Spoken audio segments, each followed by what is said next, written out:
Good morning, a blessed church. Narito po ulit tayo. Another Sunday that we're worshiping virtually. Very soon po, we will worship together. Unti-unti na po nag-open ang market and economy and everything na sa Pilipinas at sa buong mundo. Very soon, we will be able to fellowship together and worship together in our sanctuary. And I can't wait for that day. We're preparing for that. Actually. And I am confident that the Lord will allow that to happen very soon. One day, we will have, the Lord will redeem this time for us. Right? Bago po tayo magtuloy-tuloy, hayaan niyo po na basahin ko sa inyo yung Psalm 92, 1 hanggang 5, verses 1 hanggang 5. Dito po hinango yung ating kakantahin mamaya. Ang sabi dito, "It is good to give thanks to the Lord, to sing praises to the Most High. It is good to proclaim your unfailing love in the morning, your faithfulness in the evening, accompanied by a 10-stringed instrument, a harp, and the melody of lyre. You thrill me, Lord, with all you have done for me. I sing for joy because of what you have done. O Lord, what great works you do, and how deep are your thoughts." Tama po ang sinasabi dito sa song na to, sa psalm na to. Right? Everything that happens around us has been allowed by the Lord. And one day, He will redeem all of this. Everything, if you're a child of God, kung ikaw po ay anak ng Panginoon, a lot of things will change for you, for the better. Right? A lot of things will be more beautiful in the time of the Lord. So, wag po tayong maghinawa na magbigay ng pasasalamat sa Panginoon. Ngayon po, tara, mag-pray muna tayo and then we will start our singing for the Lord. Let us all pray. Heavenly Father, salamat Panginoon sa pagkakataon that we're here, that we are gathered, although virtually, Panginoon, we are gathered to worship your holy name. Salamat, Lord, with the things that come with the pandemic, yung mga realizations namin that we really are dependent on your mercy, Panginoon. Kami po ay naglo-look forward that one day, we will all be worshiping together again at church. And ngayon pa lang, Panginoon, pinagpapasalamat na namin ito because we know for sure that you will make that happen. In Jesus' name we pray. Amen. Amen. Let's sing this praise to our God in Jesus. Pwede po tayong sumayaw habang nagpupunin sa Panginoon. I'll give thanks to you, Lord, and sing praise to your name, O Most High. I'll declare your love in the morning and your faithfulness by night. For you, O Lord, have made me glad. I will sing for joy at the works of your hand and rejoice in what you have done. I'll give thanks, Lord, to you, Lord, and sing praise to your name, O Most High. I'll declare your love in the morning and your faithfulness by night. For you, oh Lord, have made me glad. I will sing for joy at the works of your hand and rejoice in what you have done. And rejoice in what you have done. Oh Lord, how great are your works. Sing. Oh Lord, how great are your works. How great you are, Lord. You made me glad. Oh Lord, how great are your works. Oh Lord, how great you are, Lord.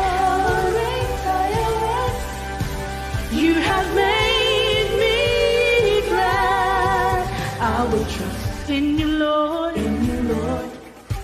For I know that you're on my side. I can rest. I won't be defeated.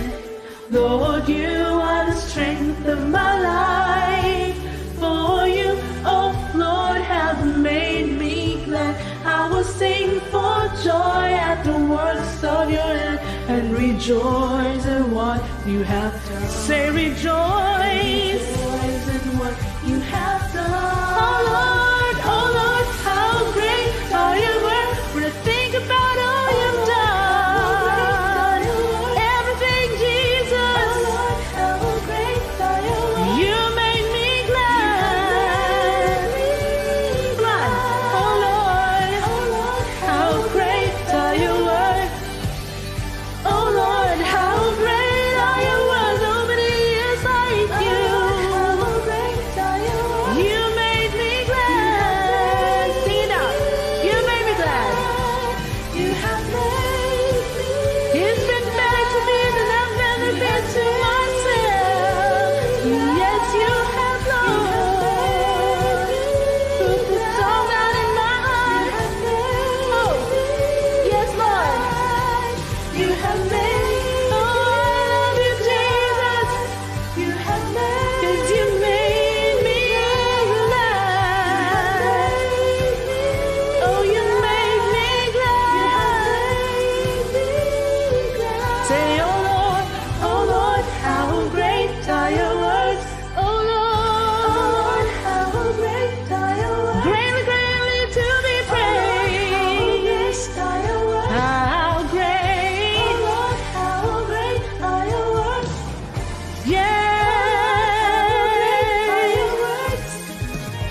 Oh Lord, how great are your works.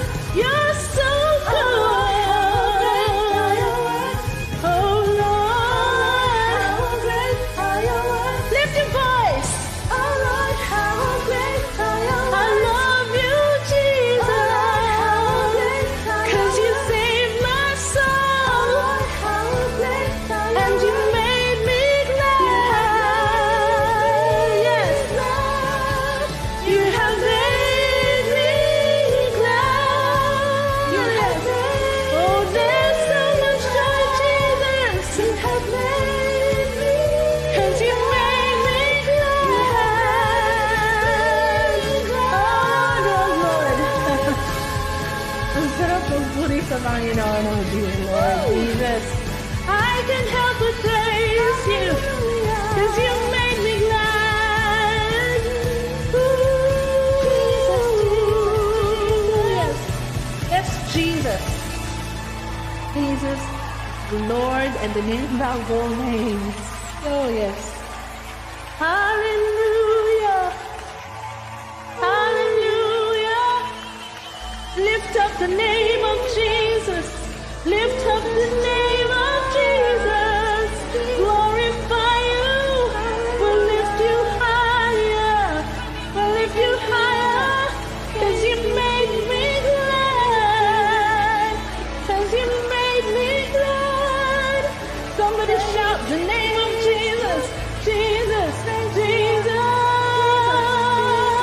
Yes. Oh Lord, you are. 'Cause you made me glad. Jesus. Jesus. Mga kapatid, hayaan niyo po that basahin ko sa inyo yung passage from Revelations 4:8 to 11. Ang sabi po dito, day after day and night after night, they keep on saying, Holy, holy, holy is the Lord God, the Almighty, the one who always was, who is, and who is still to come. Whenever the living beings give glory and honor and thanks to the one sitting on the throne, the 24 elders fall down and worship the one sitting on the throne, the one who lives forever and ever. And they lay their crowns before the throne and say, You are worthy, O Lord our God, to receive glory and honor and power. For you created all things, and they exist because you created what you pleased. Mga kapatid, nakakainggit. Ito po ang ating blessed hope, and I am hoping that that day comes soon. Ang sarap po siguro to be able to worship the Lord face to face, to be able to bring our crowns of glory, lay them at His feet and worship in adoration, in full abandon. Sana soon po.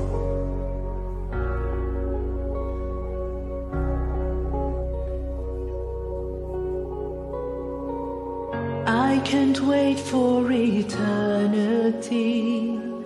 Join the song they're already singing. Holy, holy, holy are you, Lord. Just to bow down before your throne, see your face, I'll cry out, because you're holy. Holy, holy are you, Lord. Jesus, King of kings. Jesus, Majesty.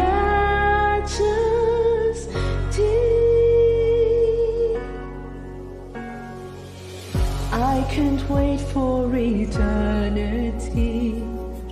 Join the song they're already singing. Holy, holy, holy are you, Lord. Just to bow down before your throne. See your face, I'll cry out, because you're holy. Holy, holy are you, Lord. Jesus, King of kings. Jesus, Majesty. Oh, Jesus, Jesus, King of kings. Jesus, Majesty.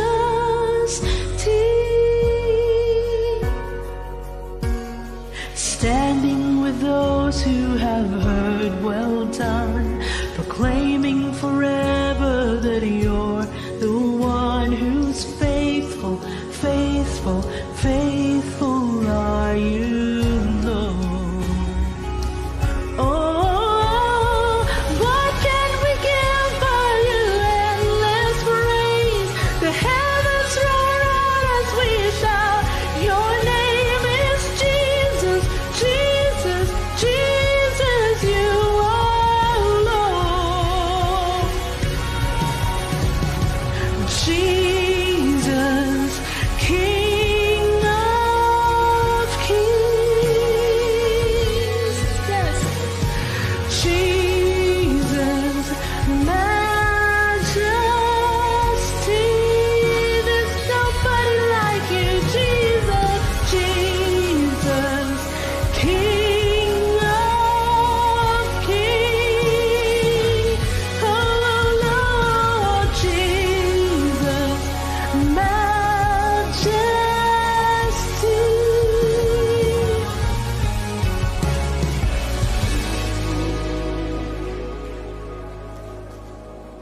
Worthy, worthy, worthy, Lord, another glimpse of glory. Sing once more. Worthy, worthy, worthy, Lord, forever, forever. Worthy, worthy, worthy, Lord, another glimpse of glory. We'll sing once more. Worthy, worthy, worthy, Lord, forever, forever singing. Worthy, worthy, worthy, Lord, another glimpse of glory. We'll sing once more. Worthy, worthy, worthy, Lord, forever, forever. Say singing, worthy, worthy, worthy, Lord. Another glimpse of glory, we'll sing once more. Worthy, worthy, worthy, Lord, forever, yeah.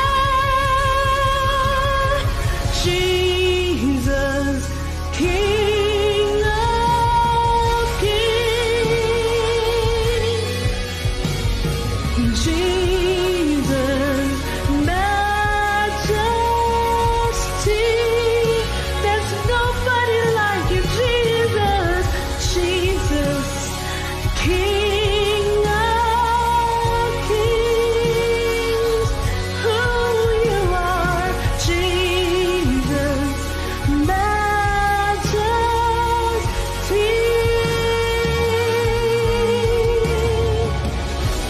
Oh, Jesus, you're worthy of our praises, Lord. Hallelujah to you, Lord. Sing the song of our hearts, O God, as we enthrone you in our midst.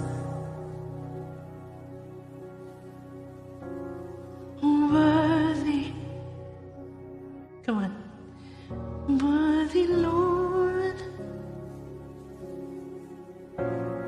Worthy, worthy, worthy, Lord. Worthy is the Lamb.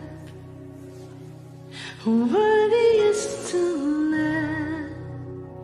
You are holy, holy.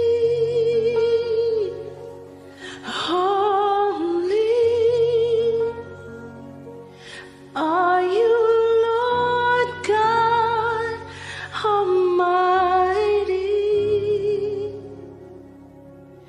Worthy is the Lamb. Worthy is the Lamb. You are holy, holy.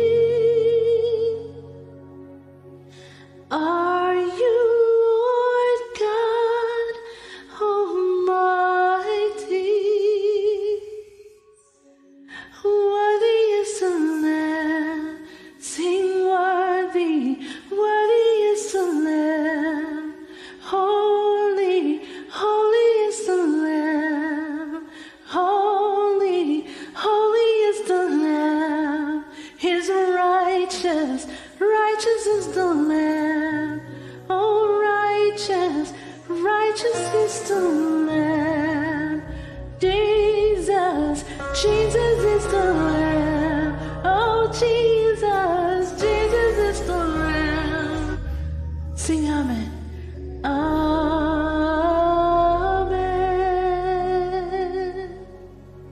Hallelujah, Lord. Hallelujah, oh Jesus. You really are worthy of our praise, O God. Walang ibang makatataas pa sa pangalan mo, O Diyos. Narito kami, O God, worshiping as a congregation in a virtual setting, Panginoon, walang makakapigil sa pagtaas ng boses namin in worship and in praise to your name, Lord Jesus. In Jesus' name, Amen. Amen.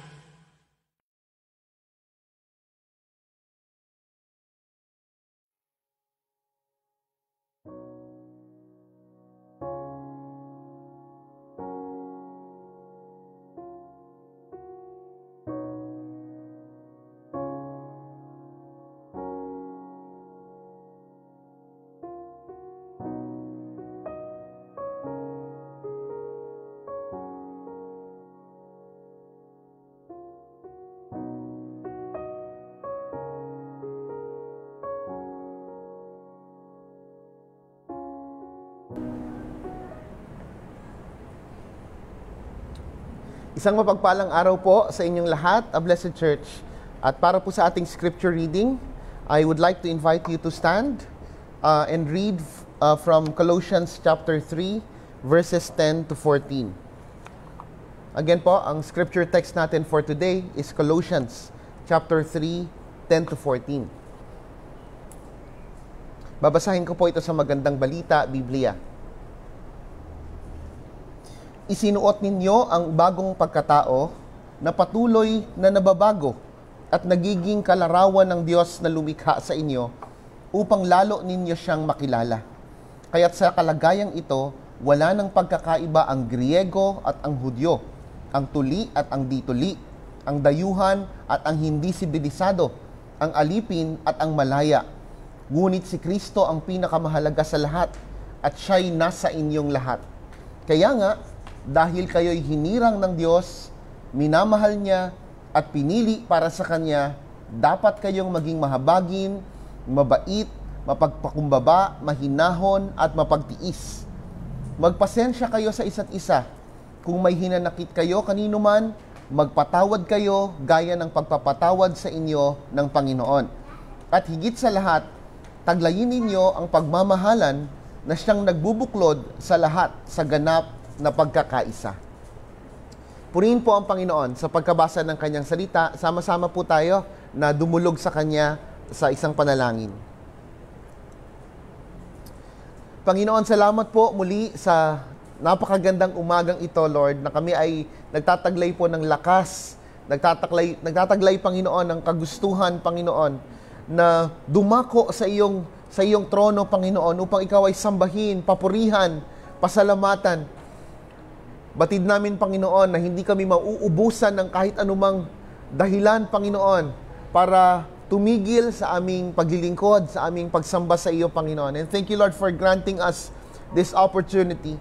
Thank you, Lord, for granting us the grace to come to you, Lord God, in the name of Christ, to praise and worship you. Salamat po, Panginoon, sa inyong kabutihan at katapatan sa amin. Ngayong umaga, Panginoon, patuloy naming kinikilalang iyong kataas-taasang pangalan, Panginoon. And at the same time, Lord God, we also acknowledge, Panginoon, kung gaano kami kababa, Panginoon, sa iyong harapan. Pero salamat po, Panginoon, dahil ang pag-ibig mo, Panginoon, ay dakila. Ang pag-ibig mo, Panginoon, ay nag-uumapaw sa amin sa kabila ng aming mga pagkukulang, sa kabila, Panginoon, Lord God, ng aming mga kasalanan. Ikaw, Panginoon, ay patuloy na kumakalinga, patuloy na yumayakap sa amin, Panginoon, patuloy na nagtuturo, patuloy na naguhubog sa amin, Panginoon. Salamat po, Panginoon. Inaalala ko po ang aking mga kapatid, Panginoon, sa mga pagkakataong ito. Ang ilan sa kanila, Panginoon, ay namomroblema sa maraming bagay. Meron silang mga kinakaharap, Lord God, na decision making, na kailangan, Panginoon, nilang masyadong maging maingat. Some of them, Lord God, are struggling with pain, Panginoon, dahil nawalan sila ng mahal sa buhay. Maybe some of them, Lord God, have received a bad medical report. Lord, I lift them all up to you, Lord. Ano man, Panginoon, ang aming mga dinaranas, Panginoon, ito po'y nilalapag namin sa iyong paanan at kinikilala namin ang kawalan namin ng kakayahan, Panginoon, na alagaan ang aming sarili. Kaya, Lord, humihingi kami ng iyong tulong, Panginoon, upang kami managumpay sa lahat ng ito. And today, Lord God, wala nawang kahit anuman at kahit sino man na umagaw sa aming atensyon, Panginoon, mayroon kang gustong sabihin at gusto po naming makinig, Panginoon. At itinuturing po namin itong pinakamahalagang bagay sa lahat. Malugod ka, Panginoon, sa aming pagpapasakop, sa aming pagpakikinig sa iyong salita. Ito po ang aming dalangin sa pangalan ni Jesus. Amen. Yan.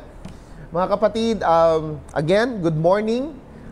This is really a blessing for all of us, yung makagising ka na may pagkakataon na may lakas pa na pwedeng gamitin pabalik sa Panginoon para siya'y papurihan, sambahin at paglingkuran. Hindi po ba? Kayo po ba, mga kapatid, sa ating pong panimula, gusto ko lang kayong tanungin ng isang bagay na maaring pumasok na po sa inyong isip noong mga nakaraang panahon. Naisipan nyo na po ba na magbawas ng timbang? Itong taon na ito, pagpasok po ng taon na ito, pumasok po ba sa isip nyo na medyo bumibigat na ako, kailangan ko magbawas ng timbang? And maybe you are familiar with those challenges po na nauuso. Meron pong mga fitness challenge na nauso po sa ating kapanahunan, particularly po yung isang challenge na kung tawagin po natin ay The Biggest Loser. At ano po ang pinaglalabanan sa Biggest Loser? Kung sino po ang may pinaka malaking timbang na matatanggal sa kanyang katawan, siya ang panalo. No? Kaya po siya Biggest Loser because they are trying to lose weight at a certain deadline na kanilang napagkasunduan. Okay? Katulad po nitong mga pictures na isa-isa ko po sa inyong ipapakita. Ito po yung mga kumasa sa Biggest Loser Challenge. Okay? Okay. Okay. Mga kapatid, may nagtanong po kung pwede nang umupo. Opo, umupo na po kayo. Paumanhin po. Nakalimutan ko kayo. Salamat, Ate Alje, sa iyong katapatan sa pagtayo. Pwede ka nang umupo. Okay? Ito po, gusto ko pong ipakilala sa inyo ang ating kauna-unahang challenger sa The Biggest Loser Challenge. Sa loob po ng 2 weeks. In just 2 weeks, nakikita niyo po ba yung malaking pagbabago sa kanyang katawan? Parang wala, no? Pero kung napapansin niyo po, in just 2 weeks, he lost his watch. Wala na po siyang relo dun sa kabila, no? Fail ito, fail. Yung susunod na candidate natin po, gusto kong ipakilala sa inyo. Ito naman po, ang ginawa niyang method para pumayat po ay bumili po siya ng Fit Tea. Yan po ang tawag nila. Yung tsaa na nakakapagtanggal ng taba. Fat burner. Hindi po ba? And in just 6 weeks po of drinking Fit Tea. Yan. Ang sabi po rito, si Robert pala ang pangalan nito. He lost $500. Okay? Pero walang nagbago sa katawan, ano? Parang nagsayang ng $500 itong si Robert. At yung pangatlo nating kandidato. Ayan. Ito naman po yung pangatlo nating kandidato. Si Robert din ulit. Ba? Dalawang Robert? Pero magkaibang mukha, ano? Anyway, itong si Robert, in only 2 weeks, makikita po natin yung malaking pagbabago. No? Nakikita niyo po ba yung malaking pagbabago? Kung hindi niyo po nakikita, magsalamin po kayo. At makikita po ninyo na dun sa pangalawang picture, wala na po siyang salamin. So in only 2 weeks, Robert lost his glasses. Okay. Anong sinasabi ng mga picture na ito? No? Fail sila when it comes to doon sa kanilang pagnanais na magkaroon ng transformation sa kanilang buhay. At least physically, no? Okay? Pero tayo po, na mga Kristiyano, we are hoping for a kind of we have entered into that kind of transformation na hindi katulad ng mga ito. Hindi po tayo failure, no? Kasi po epektibo ang ginawa ng Diyos na transformation sa atin. Noong nakaraang linggo, mga kapatid, we talked about putting off the sins in our lives. Okay? As we start our new life in Christ. Ano-ano po yung mga sins na natalakay natin? We talked about yung tinatawag nating personal sins. Yung mga kasalanan po na ginagawa natin na sa simula, wala talagang epekto sa mga taong nakapaligid sa atin. Ano? So, ginagawa natin in secret, ginagawa natin sa ating mga sarili, pero not necessarily affecting others. That's why we call it personal sin. At yung isang sin naman, yung na uri ng kasalanan na ginagawa ng tao po, na kasama po sa ating talakayan nung nakaraang linggo, yung tinatawag nating emotional sins. And at the same time, it is also called social sins. Bakit siya social? Kasi po, ito yung mga kasalanan na ginagawa natin na talagang merong direktang epekto sa mga taong nakapaligid sa atin. Okay? So yung dalawang yan. At ang sabi sa atin ng salita ng Diyos, sa ating pag-aaral patuloy ng Book of Colossians, yun yung mga kasalanan na pinapatanggal ng Panginoon sa atin. We must put off those sins. Regardless if it's personal or social, ano pa mang tawag natin dyan, kapag sin ang gusto ng Panginoon, yan ay tanggalan ng kapangyarihan, tuluyan sa ating buhay. Okay? Pero ngayon pong araw na ito, ang pag-uusapan naman po natin ay yung kabaligtaran. Okay? Yung kabaligtaran. Kapag tinanggal po natin ang isang bagay sa ating mga sarili, no? Naturally, ang ginagawa natin, meron tayong ipinapalit. Meron tayong inilalagay. Di po ba? So, upon removing upon putting off or removing something in our lives, we are now being led to put on something new, something different. At yan po ang tinatalakay ni Pablo dito sa mga taga-Colosas, no? Tandaan po natin yung context ng Colossians. Sila po ay inaaway, ginigyera ng mga tao sa paligid nila na may ibang paniniwala. Na ang paniniwala po ay taliwas sa mga itinuro sa kanila ni Jesus Christ. Taliwas sa mga itinuro sa kanila ng mga apostles. No? Mga bagay na tumataliwas sa totoong biblical Jesus. So, anong sinasabi ni Pablo dito? Okay? So, hindi na kayo katulad nila, ha? Ngayon naman, kailangan nyong isuot ang ilang bagay para para patuloy na matanghal ang Panginoon sa inyong buhay at patuloy na maipakita ang kapangyarihan ng Diyos sa inyong buhay. Okay? At ito pong pagbabago na pinag-uusapan po dito sa ating text, it is much more drastic and even better than those before and after pictures na nakikita po natin sa internet. Minsan magugulat ka, no? 'Di ba? Pag pinakita mo nung bata, no, kakaiba yung itsura niya. Tapos nung tumanda na, makikita mo talaga yung malaking kaibahan. Yung iba naman merong tinatawag na mga makeover pictures, 'di ba? Yung picture niya nung walang makeup, tapos yung picture niya na siya ay minake-upan na o ginupitan, 'di ba? O kaya kinulayan ng mukha o whatsoever, 'di po ba? Mas higit pa po doon ang ginawa ng Diyos sa atin. Kasi po, ang buhay ng Kristiyano ay hindi lamang po in-improve ng Panginoon. Our lives as Christians are not improved lives. Hindi po ito modified lives. Ang sinasabi po sa atin ng Biblia, nung tayo po ay nagsuko ng ating buhay kay Kristo, nung tayo po ay niligtas ni Kristo, mga kapatid, tayo po ay nagbago. We have been transformed into something else, into something different. Okay? So when it comes to modification, to improving your personality, improving your character, siguro yan ang ipoprovide sa atin ng mga secular therapists. Pero ang merong pong as much as they can help you at certain extent, yung mga behavioral therapists na karaniwang pinupuntahan po ng mga tao, as much as they can help you at a certain extent, meron po silang hindi kayang gawin, no? They cannot let you live a new life, no? Truthfully. Hindi nila kayang palitan ng iyong pagkatao. Pero yun ang isang bagay na ginawa ni Jesus sa atin. Our lives have been changed. It has been transformed into something else. Okay? At patuloy po natin yung pag-uusapan. Ang pinag-uusapan po natin dito, by the way, in one word or in one term po na kadalasang ginagamit natin is yung ating pagiging reborn. Okay? Yung ating spiritual rebirth. Yung ating spiritual transformation. So this goes beyond the physical transformation that we are experiencing as people. Okay? The Bible today talks about that spiritual transformation that we must all be aware of. Again, ito po yung pagpapatuloy ng ating Christ Alone, a sermon series on the Colossians. Nasa part 14 na po tayo at 4 na sermons na lang po ang natitira dito sa Book of Colossians. And I hope you're excited sa mga susunod nating pag-aaralan. And this particular sermon from Colossians 3:10 to 14 is entitled Our New Identity in Christ. Ang ating bagong kasarinlan kay Jesus. Okay? So, pag-usapan na po natin kaagad yung unang punto, unang bahagi ng sinasabi po dito ni Pablo, we are made into new beings. We are made into new beings. Makikita po natin ito sa verses 10 to 11. Ang sabi po, tayo po ay binigyan, ginawang bagong nilalang. Okay? Binigyan po tayo ng bagong pagkatao. Now, let's read verses 10 to 11, this time through English Standard Version. Okay? Ang sabi po, and have put on the new self, which is being renewed in knowledge after the image of its creator. Here, there is not Greek and Jew, circumcised and uncircumcised, barbarian, Scythian, slave, free, but Christ is all and in all. Yan. So, himay-himayin po natin yan, mga kapatid.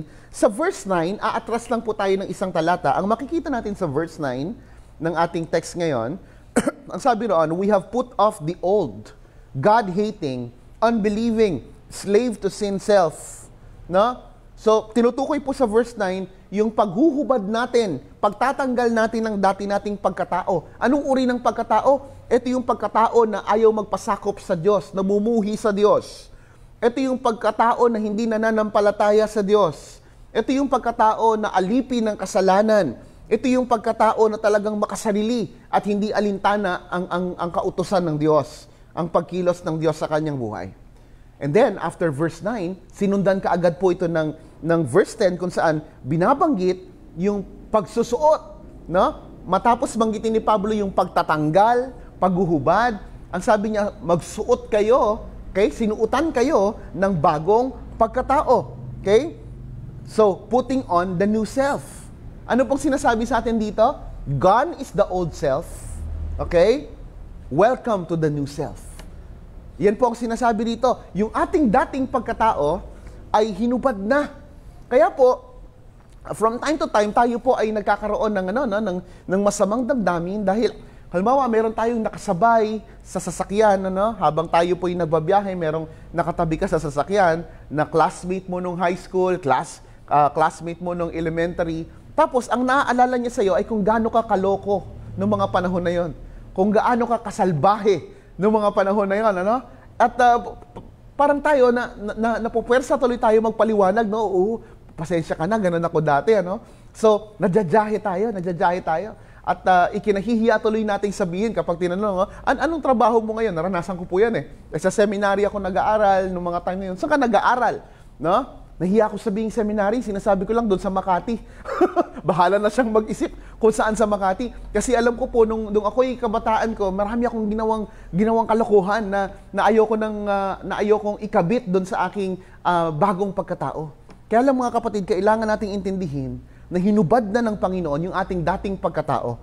So kung anumang sasabihin ng mga tao sa paligid natin, at pupunahin tayo at aalalahanin tayo batay doon sa dating pagkatao, okay? Imbis na tayo po ay mahiya, gawin po natin yung tulay para ma-introduce si Jesus sa kanila. Kapag sinabi sa atin, oy, kilala kita, ikaw yung ikaw yung ikaw yung palaaway sa eskwela dati. Isa nga ako sa mga inaway mo natatandaan mo ba yun? Tsaka pala sagot ka sa mga teacher, tsaka ikaw ang pasimuno sa mga kopyahan. Let it be a way for you to introduce your faith now. And dapat imbis na mahiya tayo, maging matapang tayong sabihin sa kanila, oo, alam mo, kundi dahil kay Kristo, malamang ganun pa rin ako ngayon. Alam mo kapatid, kundi dahil kay Kristo, malamang sinapak na kita ngayon. Okay? Wag naman ganun. Pero the point is, kung hindi dahil kay Kristo, mananatili tayo doon sa ating old self. Di ba? Nakakatuwa po yung nangyari nung Monday sa ating cell group. Mga kapatid, hinihimo ko po kayo na sumali po sa amin. Talagang napakagandang discussion, at napakasayang discussion. Nagtatawanan kami habang aming pinag-uusapan. Ang naging sentro po ng aming usapan, batay po sa nakaraang mensahe po natin nung Sunday, ay yung ating old self. So we talked about our old self. At doon kami madidiscover kung gaano sila kasama. Merong babaero dati, merong mga chismosa dati, merong mga bagay merong mga kapatid tayo talaga na talagang gumagawa ng masasamang bagay dati. Di po ba? Pero nung nakilala nila si Kristo at sa tulong ng Panginoon, papuri sa Panginoon, sila po ay tinanggal ng Panginoon mula sa mga sitwasyon na iyon. Okay? At nakakatuwa po kasi yung ating mga breakout leaders na tumutulong po sa akin na mag-facilitate po ng cell group natin. Binigyan sila ng mga alias. Kaya po natapos yung cell group na masakit ang tiyan naming lahat kasi tawa kami ng tawa doon sa mga alias na binigay ng ating mga cell group leaders. Invite us for another fruitful discussion po bukas. Ma-enjoy nyo po yan at yan po ay magiging pagpapala sa inyong buhay. Now, the Bible is telling us, tapos na yon. Hindi na ikaw yon. Pwede mong sabihin sa kausap mo, oo, ako yun dati. Pero hindi na ako yon, Brad. Binago na ako ng Panginoon. Okay? Ako ay isang Kristiyano, ako ay naglilingkod na hindi ako perpekto, patuloy pa rin akong binabago. Pero I can tell you, sa tulong ng Panginoon, ako ay kanyang iniahon na mula sa maruming pagkatao na iyon. Okay? So, gone is the old self. Okay? So, ito pong konsepto ng ating transformation, the concept of that Christian believer becoming a new person, this is part of our essential doctrine. Ibig sabihin mga kapatid, ito po'y kasama sa mahahalagang doktrina na itinuturo ng Biblia. Itinuturo natin sa simbahan natin. Kasi hindi tayo naniniwala ng isang tao na Kristiyano ay hindi kayang baguhin ng Panginoon. Hindi tayo naniniwala na Kristiyano ka ngayon pero walang nagbago. At some point, talagang makikita mo yung transformation. It may be slow, but it is sure. Okay? So bahagi po ng kapangyarihan ng kaligtasan, bahagi po ng kagandahang loob ng Panginoon, yung pagpaparanas sa atin ng pagbabago.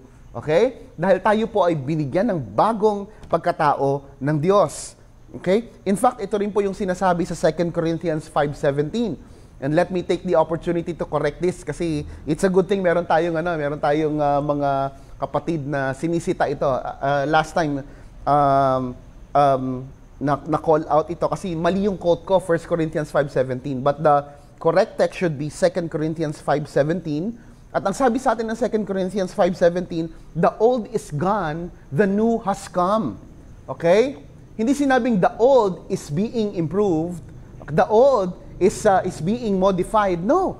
The old is gone. Ibig sabihin, tinapon na ng Panginoon sa malayong basurahan yung iyong dating pagkatao. No? At ang sinasabi, the new has come. Dumating na. So instantaneously, mga kapatid, ang ginawa ng Panginoon sa atin, binago. Simula nung nagsuko tayo ng buhay sa Panginoon, no? Ang kapangyarihan ng Panginoon ay sapat para baguhin ng todo yung ating mga pagkatao. And that's the reason why you desire for the things that matter to God. No? Yan ang ebidensya na ikaw ay talagang binago. Dati wala kang pakialam sa worship service eh.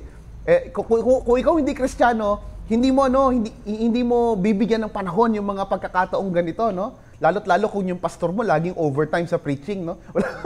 'Di ba? Hindi mo intindihin ito. Manonood ka na lang ng Netflix o kaya magi-scroll ka na lang sa Facebook, no? Yung mga bagay na sacred, hindi mo ituturing na sacred. Hindi mo ituturing na mahalaga ang pagsamba sa Diyos. Hindi mo ituturing na mahalaga ang pag-aaral ng salita ng Diyos. Para sa iyo, waste of time yan dati. At least on your old self. But now you have been transformed. Okay? You're given new appetite, mga kapatid. Okay? Kaya po, itong katotohanan na ito ay in-establish ni Jesus Christ mismo noong kausap niya si Nicodemus. Okay? Anong sinabi niya kay Nicodemus? John 3:3, sabi niya, truly, truly, I say to you, unless one is born again, okay, he cannot see the kingdom of God. Okay? So, ano tinutukoy dito ni Jesus Christ? Born again. Okay? Ang ibig po sabihin ng born again, referring to the Greek, to the original Greek word na ginamit ni Jesus Christ, genethe, anothen, no? Ang ibig pong sabihin yan ay being born from above. Okay? Hindi po ibig sabihin ng born again ay church membership, no? Sali ka sa amin para maging born again ka. Attend ka ng membership class para maging born again ka. Hindi. In fact po, ang A Blessed Church nagki-cater ng membership classes para po sa mga born again. Okay? So that's the primary requirement. Are you a Christian? Pag sinabi natin Christian, you are not born just because of your own doing, just because of your own decision. Pag sinabing born again, yung tinutukoy po ni Jesus Christ dito is being born from above. Paano yung ibig sabihin ng being born from above, Pastor? Ibig sabihin, ang Diyos ang naging pangunahing dahilan kung bakit ikaw ay nagbago. Ang Diyos ang mismong gumawa para ikaw ay baguhin. Kaya yung pagiging born again, mga kapatid, that is not something that we achieve on our own. Hindi yun hindi yun nakukuha sa pagpirma ng membership covenant.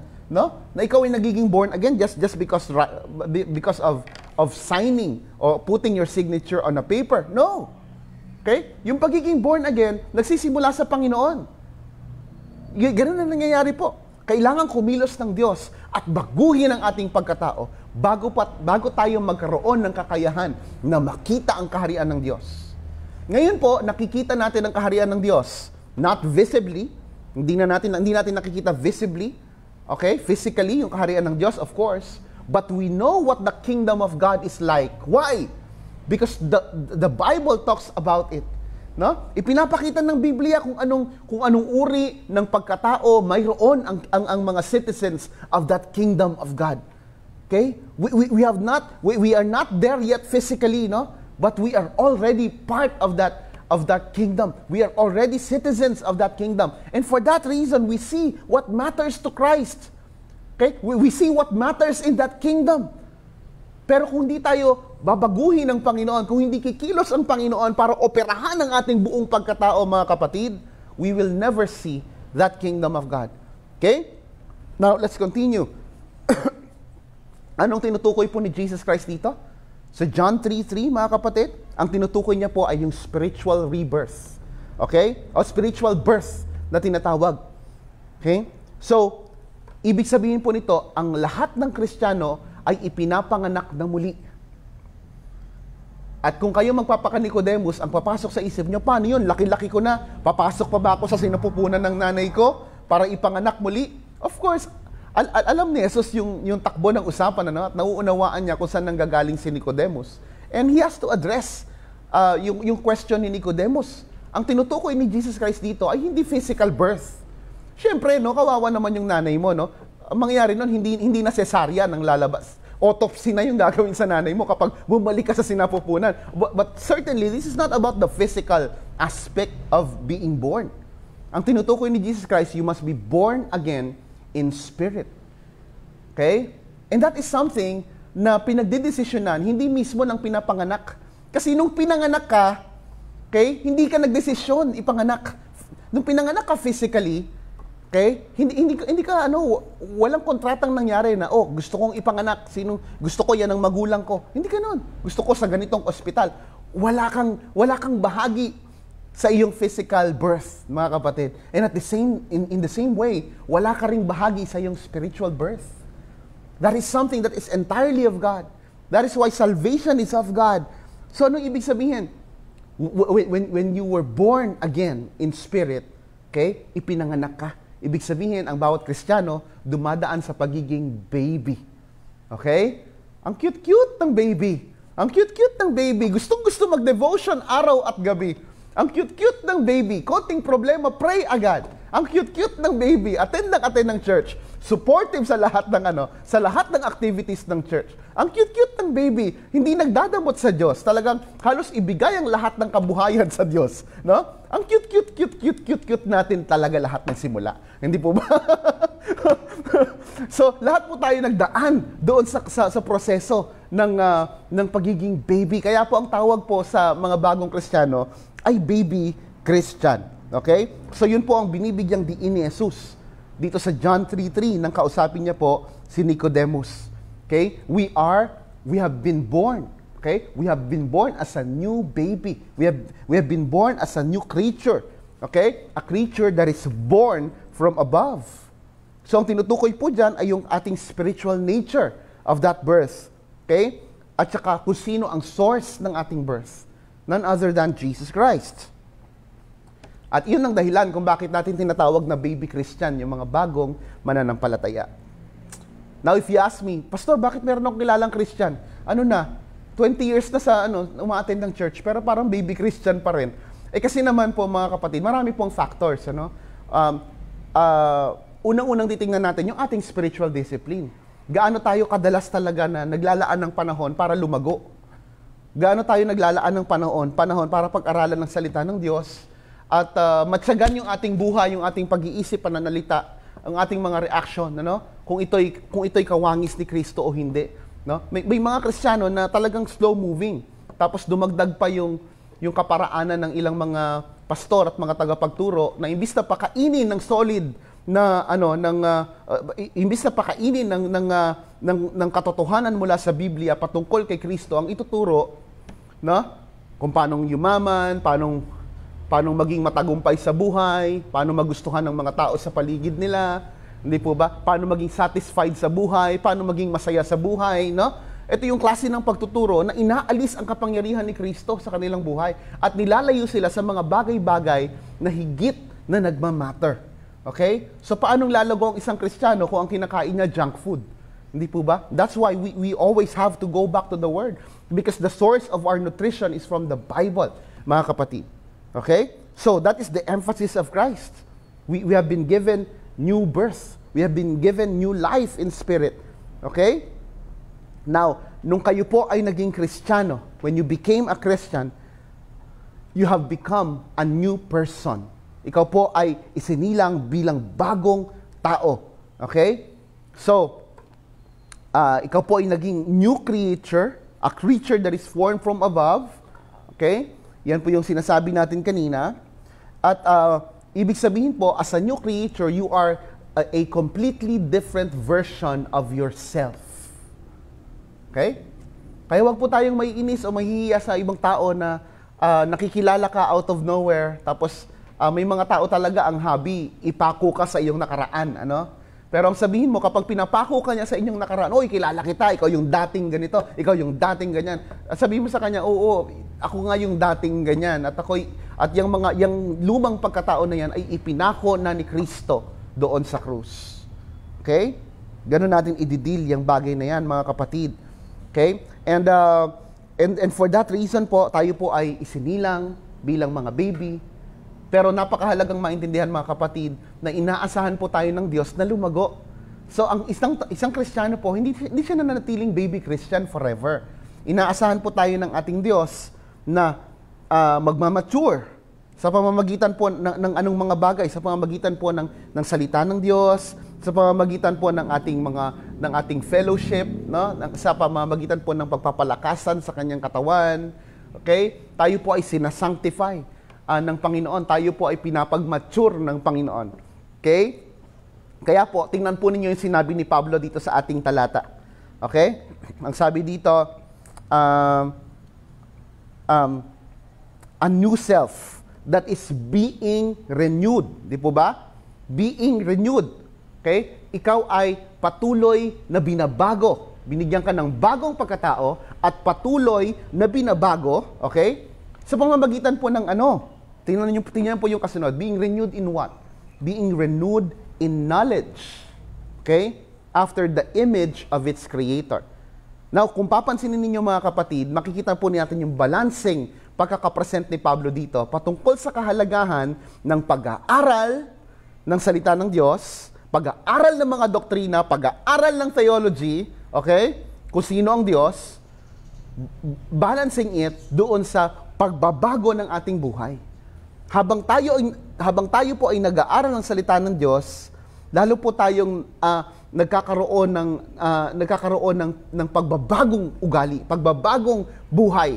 Okay? Ibig pong sabihin, hindi po yan, wala po tayong pwedeng i-sacrifice sa dalawa. Kung gusto po natin ng transformation, no, patuloy na renewal ng ating mga behavior, ng ating mga character, okay? Hindi po natin pwedeng ibaba ang value ng pag-aaral. So that's the ideal balance of it, no, na pinapresent sa atin ni Pablo. Okay? So we are being renewed in learning, in knowledge. Okay? Being renewed further into the image of its creator.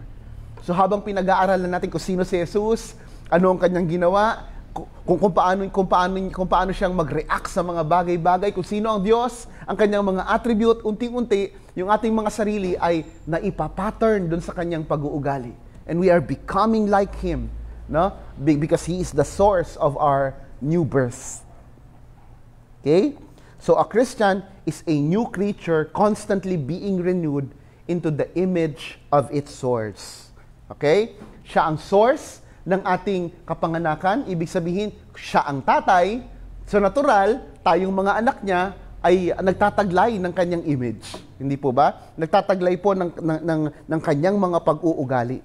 If you are born from above, you are supposed to gradually start looking, thinking, behaving, and living like you are from above. Okay? So kung sinasabi natin na tayo ay Christian, so inaasahan din ng Panginoon sa atin na talagang maglalabas tayo, makakatas sa ating mga pananalita, pag-iisip, at mga reaksyon, pamumuhay, yung Christ-likeness. Okay? Yan po ang nais ng Panginoon sa atin.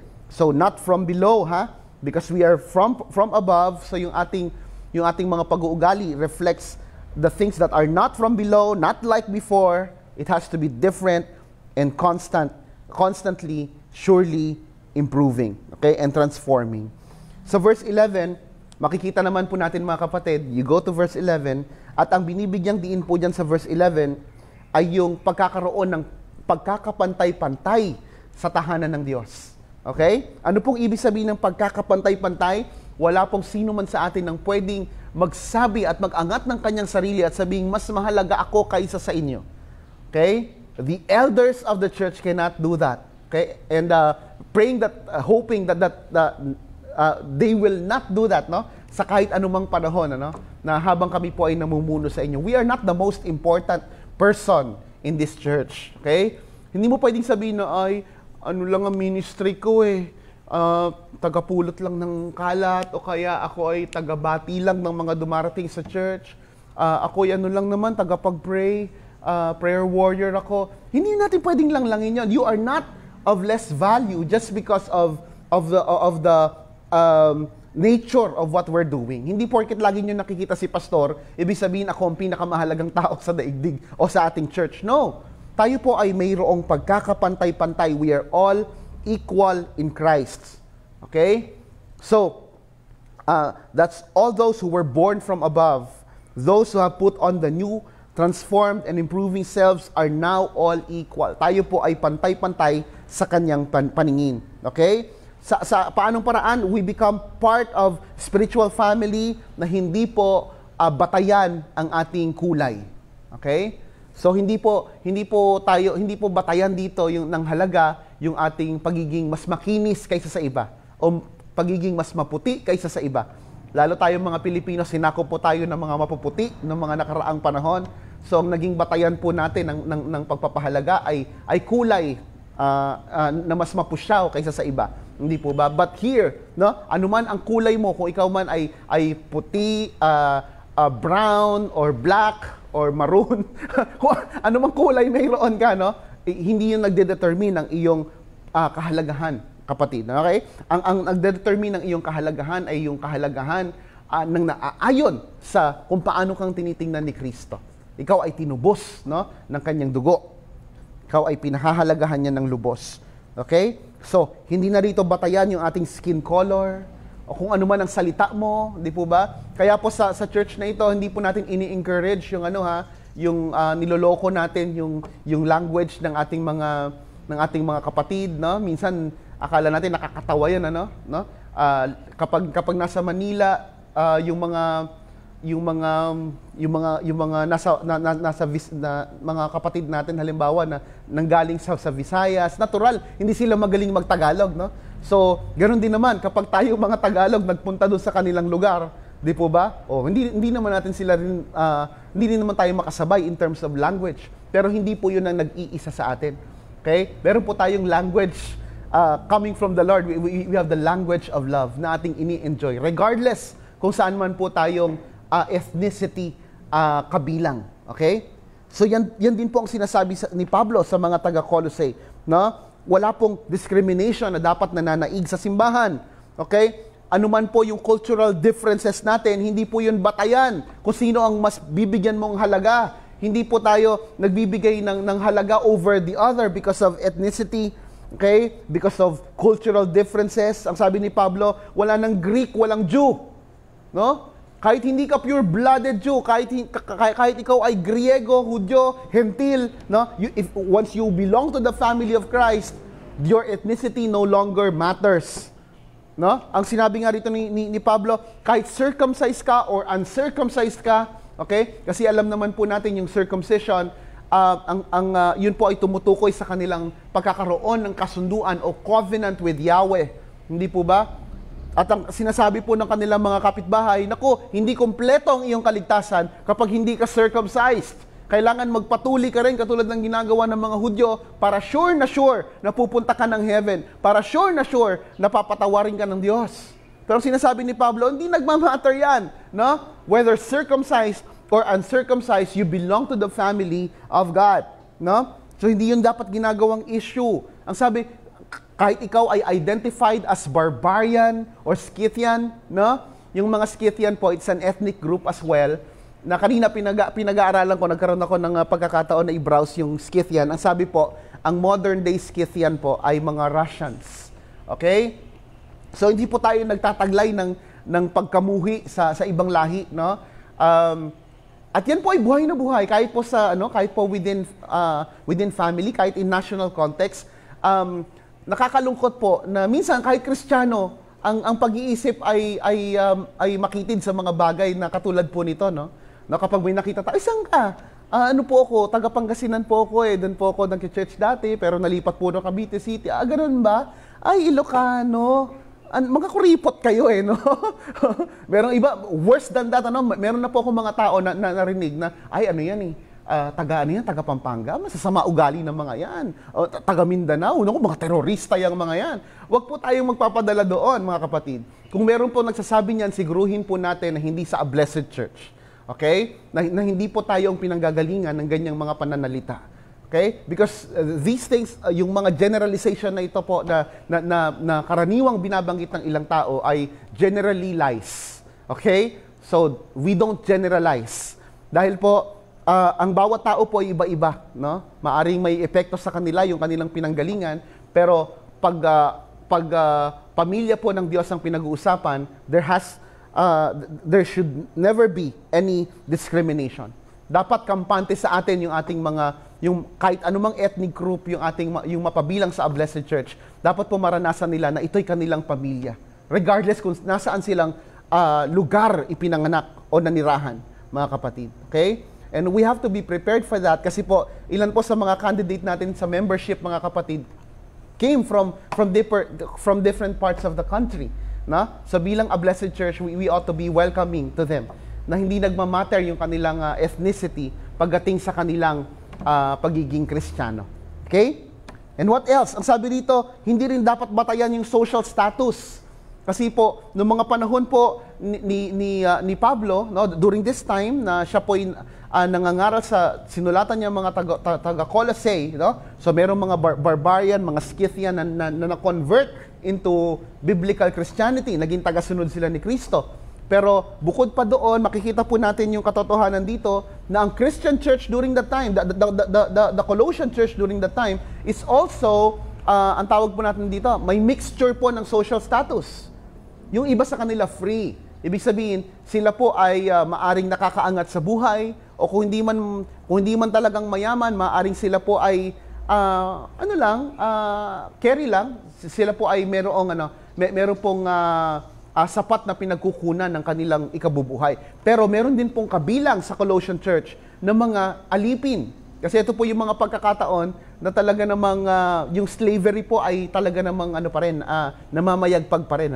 So ang sinasabi ni Pablo, pero yung slavery na ito, just to correct mga kapatid, bago pumasok ang ilang mga excess sa ating usapan, yung slavery po na tinutukoy po dito ni Pablo is actually slavery, biblical slavery po na hindi tinatanggalan ng karapatan o benepisyo yung mga tao. Okay? So hindi po ito yung slavery na tinutukoy po nung author ng Amazing Grace dati. No, yung mga African na kinakawawa, talagang ang tingin sa kanila ay basura, no? Hindi po ito.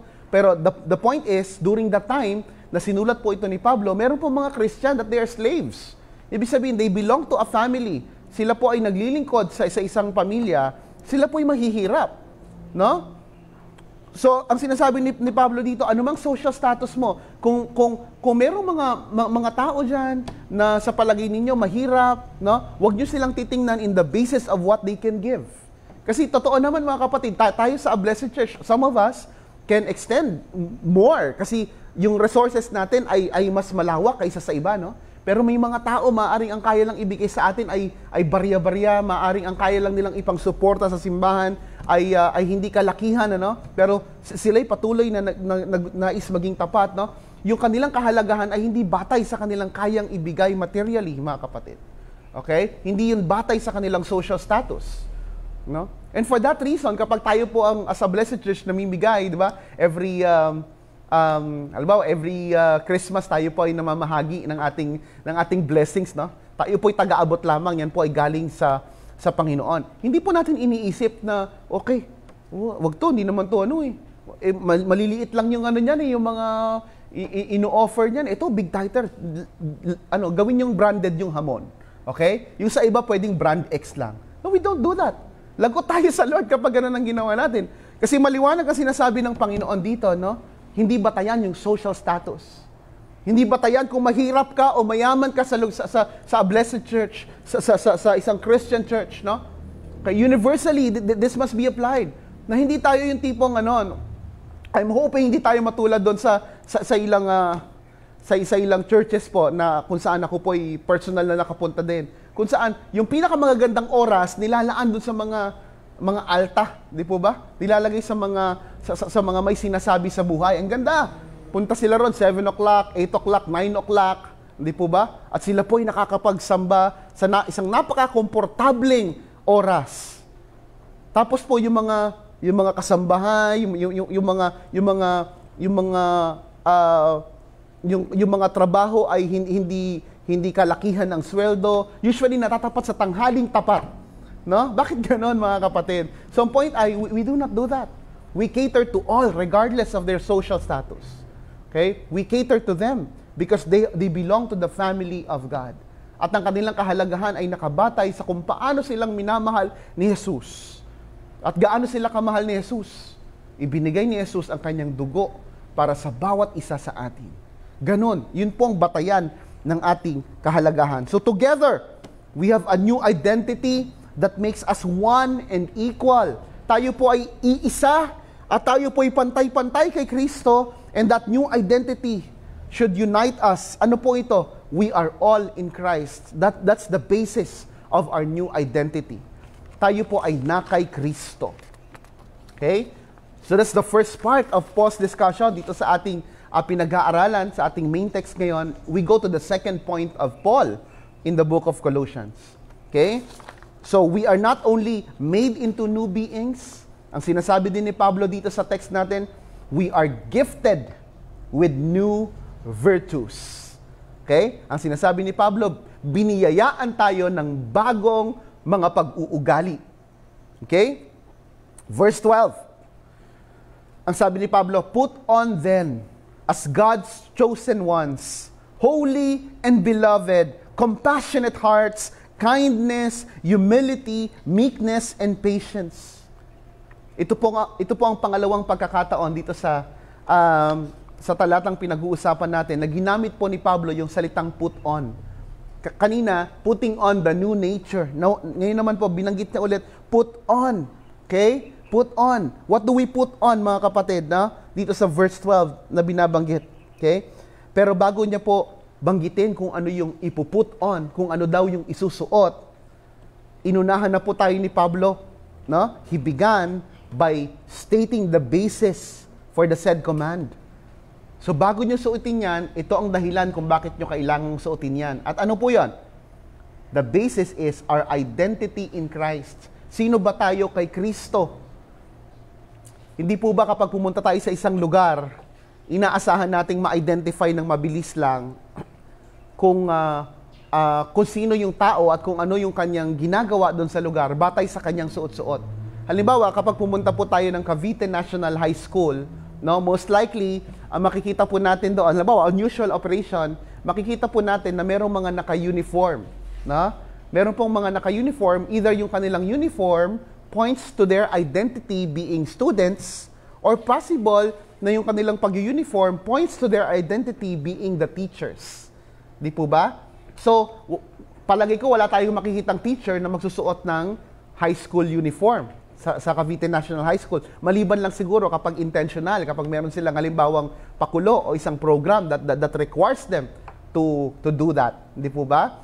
Pero most likely, kung anong suot-suot natin, become the basis kung sino tayo, no? So at least on the physical aspect of our personality, di po ba?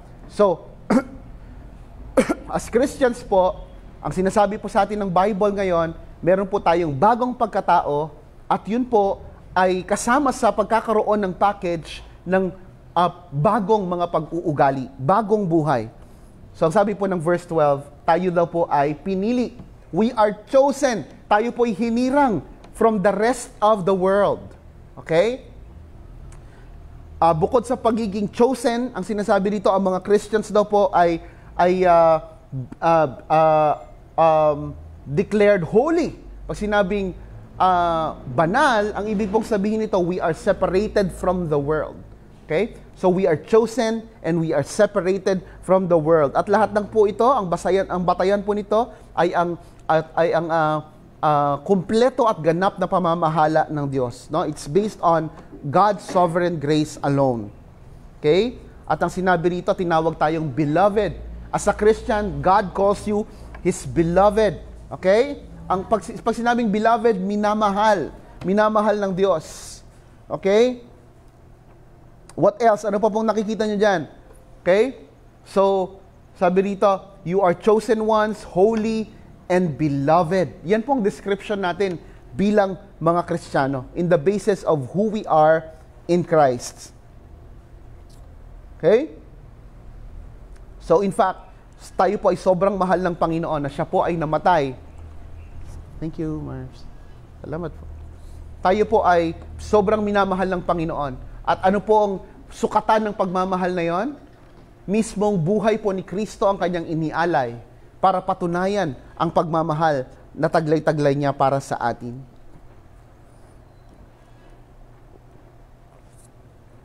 So mga kapatid, that's who we are.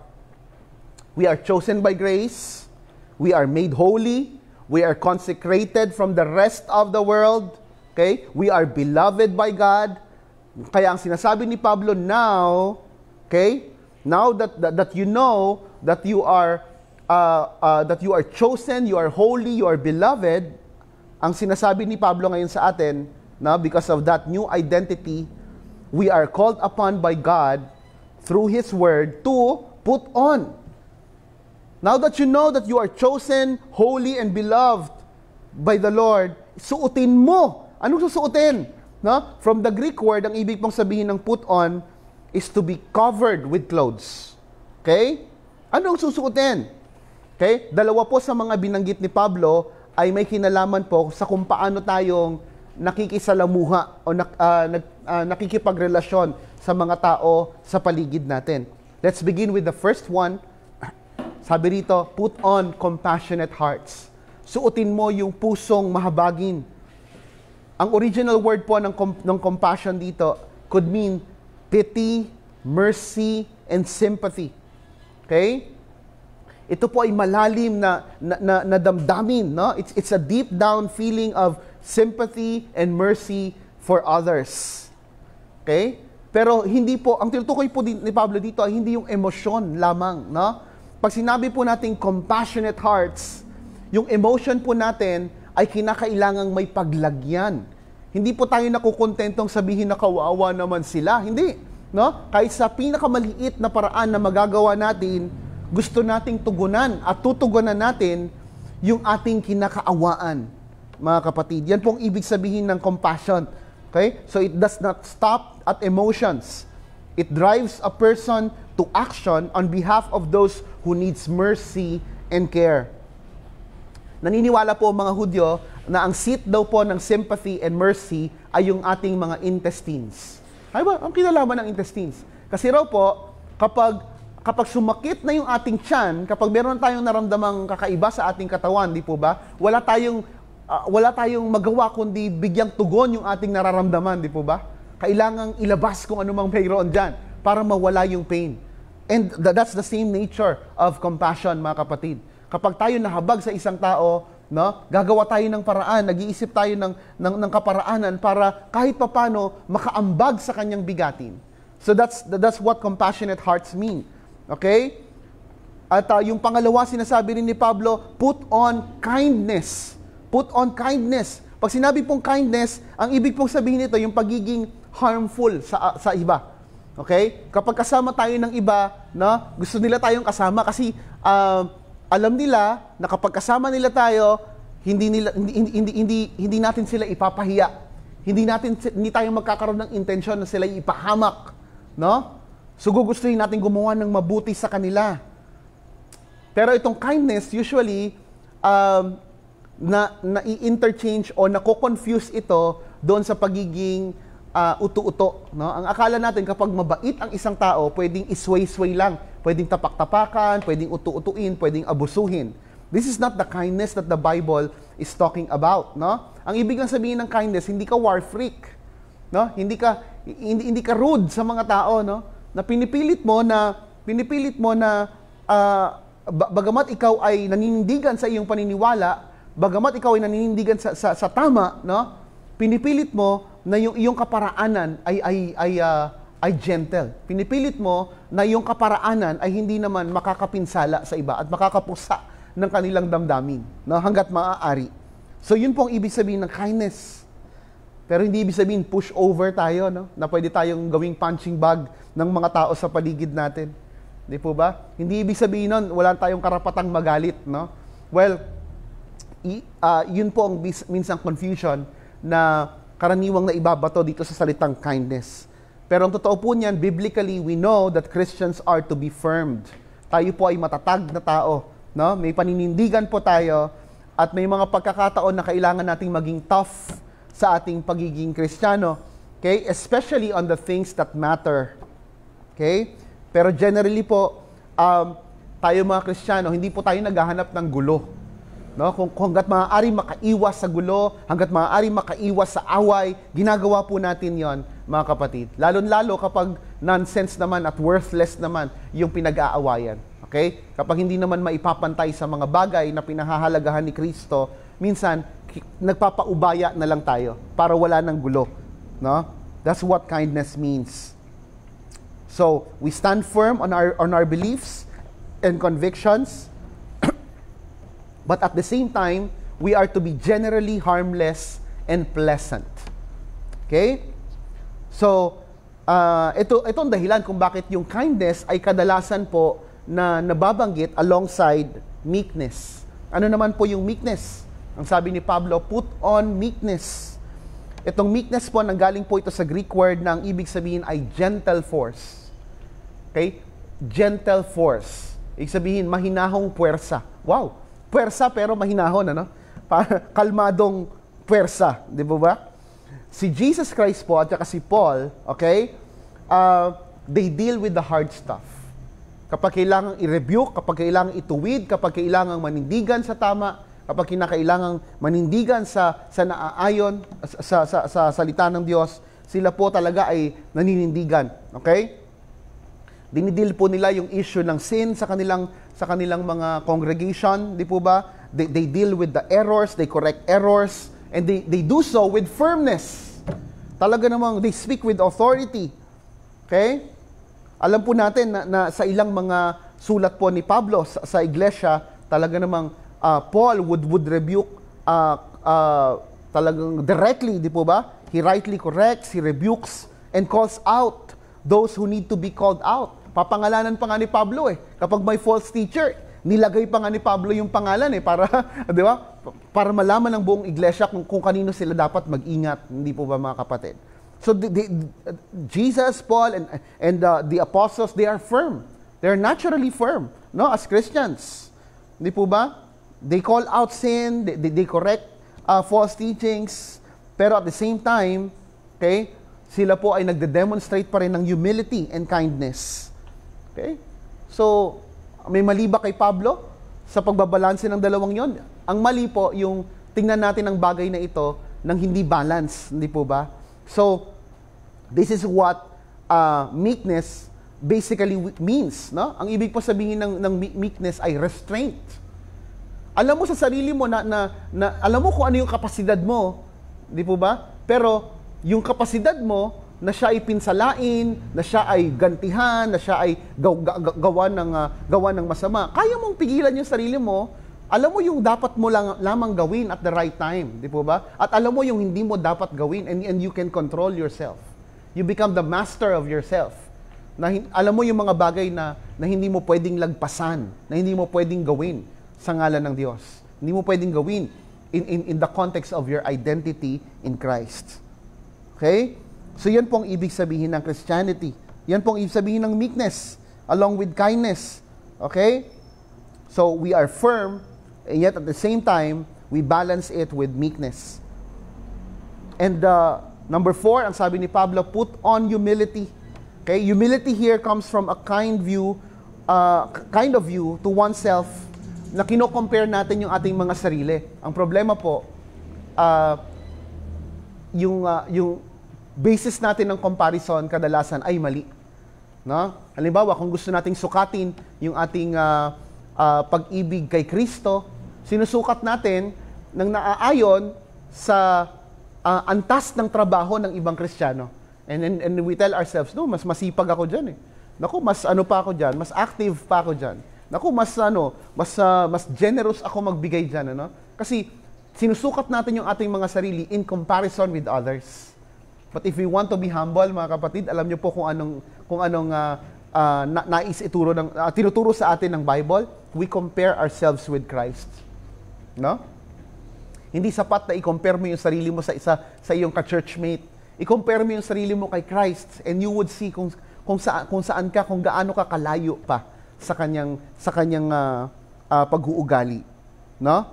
Kaya lang problema, we love to compare ourselves with people. Okay? That's the problem with Christianity, mga kapatid. Okay? Ginagamit nating batayan o standard yung ibang tao para tingnan yung ating mga sarili, para sukatin yung ating mga sarili. Yun po ay unfair, no? Kasi marami pong factor sa paligid natin na maaaring nakakaapekto, hindi po ba? Pero ang pinaka magandang gawin natin, we compare ourselves with Christ. Okay? That's the way for us to have humility. Real humility, not the humility that we were taught, no? There is the kind of humility, no, by comparing ourselves to Christ. At kapag yun po ang ginawa natin, then we become humble naturally. Because we know, no, ang layo-layo natin sa kaluwalhatian ng Diyos. At kahit yung pinakamaigting nating paglilingkod ay hindi makakatapat, hindi pwedeng ipangtapat sa ginawa ni Jesus para sa atin. So kahit ako po'y mag-preach ng buong araw ngayon, ito po'y kulang pa rin kung ikukumpara sa laki ng pagmamahal at paglilingkod na ginawa ni Jesus para sa atin. No? And for that reason, by comparing ourselves to Christ, wala talaga tayong pwedeng ipagmalaki, mga kapatid. Okay? So the only standard is Christ as revealed in His Word. So compare your favorite person to Christ. Okay? And the way for us to have humility is that. Okay? Compare ourselves to Christ. Yung huli po na sinabi dito ni Pablo, that we must put on, deals with our attitudes with discomfort. Bilang mga Kristiyano po na binihisan ng bagong pagkatao, sa paanong paraan po tayo tumutugon sa mga paghihirap na nararanasan natin. Okay? At ano po ito? Sabi ni Pablo, put on patience. Patience is the ability to endure any discomfort. Okay? It can be patience with our circumstances or patience with other people. Pwedeng yan po ay pagtsatsaga dahil po sa ating mga temporal na kondisyon. Tayo po ay kinakapos ng ating mga pantustos. Tayo po ay nagkaroon ng karamdaman. Tayo po ay namomroblema sa maraming bagay. Hindi po ba? Tayo po ay nagtitiis, nagtsatsaga, no? Yan po ay galing sa Panginoon. Part po yan ng package na ibinagkaloob sa atin ng Panginoon. Kapag tayo po ay binigyan ng Diyos ng mga tao na magte-test ng patience natin, ang tingin natin sa kanila, pain in the neck, di po ba? Pero ang totoo po niyan, mga kapatid, may dahilan kung bakit sila dinadala ng Panginoon sa atin. Kahit yung mga tao na ayaw nating makasama, yung mga tao na nanakit sa atin, mga kapatid, no? Ginagamit pa rin sila ng Panginoon para sa ating ikabubuti. No? Our patience are being tested. Not only being tested, but also being strengthened. Nai-increase ng Panginoon yung ating level ng patience. Okay? So pasalamatan pa rin ang Diyos sa mga tao na nagdudulot sa iyo ng pighati. No? And kapag tayo po nagagawa natin na sila'y tiisin, nagagawa natin sila'y pagtsagaan, di po ba? Ang nangyayari po, we benefit spiritually from that. Tayo po ay nagkakaroon ng iba yung lakas na sa Panginoon lamang po nagmumula. So, may kinalaman po sa patience yung ating pagtugon sa mga ginagawa ng ibang tao sa ating paligid. No? So, hindi po ibig sabihin nun, hindi magwawalang kibo tayo kapag may mali. Hindi po yun. No? Tayo po ay firm pa rin, katulad ng pinag-usapan natin kanina. We still confront sinful actions, wrong teachings, false teachings. No? Pero, ang ibig sabihin nito, kapag tayo po, ginagawa po natin yung mga confrontation na yun, we do so with grace. Hindi po tayo barubal, no? Sa lengguwahe ng modernong panahon. Hindi po tayo magaspang, no? So pumipili po tayo ng pinakamagaan, pinakamagandang kaparaanan para maitawid yung ating nais itawid sa paraang hangga't maaari ay hindi nakakapuksa ng pagkatao ng iba. Okay? So tandaan po natin, mga kapatid, lalo ngayon po na panahon po ng eleksyon, alam ko po ang mga nagaganap po sa kapaligiran, mga kapatid, ano. So, hindi po lahat ng hindi porket magkaiba tayo ng pag-iisip o ng pagpili, mga kapatid, hindi ibig sabihin nun magkaaway tayo. Okay? Ganon din po ang salaminin natin, ano. Hindi porket magkakaiba tayo ng kandidato, titingnan natin yung iba na kaaway natin just because they chose a different candidate, no? So, hindi po ganun dapat bilang mga Kristiyano kasi at the end of it all, we don't belong to anybody. We only belong to Christ. Okay? tayo po mga Kristiyano, meron po tayong dual citizenship. Okay? Yung isang citizenship natin temporal. No? Yan po tandaan natin. At yung isang citizenship natin ay eternal. So, ang dapat po natin ginagawa, mga kapatid, ay as much as we have to be responsible, it is part of our social responsibility po na humanap ng kandidato na sa palagay natin makakatulong, magkakaroon ng malaking ambag sa ating bayan. No? This is something na hindi natin pwedeng i-ignore. We are faced with that challenge of choosing our candidate, no? Kung sino magiging presidente, kung sino magiging senator. And bilang mga Kristiyano po, ang ginagawa po natin, tayo po ay responsableng nagsasaliksik ng pwede nating piliin. Tayo po ay nagtatanong, nagbabasa, nanonood ng mga available resources para po makilala natin yung ating mga kandidato, no? At kung minsan kapag tayo nagiging passionate na, wag naman sanang mangyari po na isasakripisyo natin yung ating eternal citizenship, yung ating eternal relationship over the things that are temporal. Okay? Tandaan po natin, the kingdom, yung ating first citizenship which is temporal, it is not meant to last for eternity. Pero yung kapatid mo sa Kristyanismo, yung iyong kapatid kay Kristo, makakasama mo yan sa panghabang panahon. Mas mahalaga pa rin siya sa kahit sino mang kandidato na pwede mong saligan. So the point is, as your pastor, I encourage you na patuloy po na maging masigasig sa inyong pangangampanya, no? Hindi po masamang ikampanya, pero hindi po sa kaparaanan na tayo pong mga anak ng Diyos ay mag-aaway-away at magtatalo-talo. At the end of it all, we belong to Christ and Christ alone. To Christ alone. Okay? So, tandaan po natin yan, mga kapatid. Hindi po yan para pigilan kayo sa inyong pagiging masigasig na itaguyod o ipakilala yung inyong kandidato. Go ahead. And actually, ako po ay isa sa mga tao na nakabilang po doon sa ilang maliit na porsyento po na kailangan pang mamili ng kandidato. So go ahead. Gusto ko nga pong meron nga pong mga schedule na kapihan session. Just to ask kung ano pong masasabi ninyo sa inyong mga kandidato and why you choose them, no? While that is important, no? Meron mga bagay-bagay na mas mahalaga pa doon. Okay? Yung ating pagiging Kristiyano. Yung pagsusuot natin ng mga attitude na ito, na kahit sa anong kalagayan, makikita ng mga tao sa paligid natin that we have already been transformed. Okay? And continually being renewed in the image of Christ. Okay? So, yan po ang gagawin natin. And verse 13, ang sabi po rito, bearing with one another, and if one has a complaint against another, forgiving each other as the Lord has forgiven you, so you must also forgive.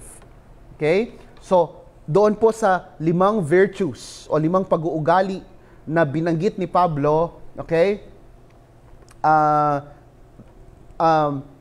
Sa bahaging ito, dinirekta naman, no, pinopoint ni Pablo ang mga Colossians patungkol doon sa pag-uugali na dapat nilang taglayin sa kanilang mga ka-churchmates, sa kanilang mga kasama sa simbahan.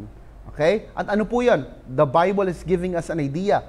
With those that we differ in non-essential opinions, okay? Ang dapat ginagawa natin, ang sabi ng Bible, tolerance. Okay?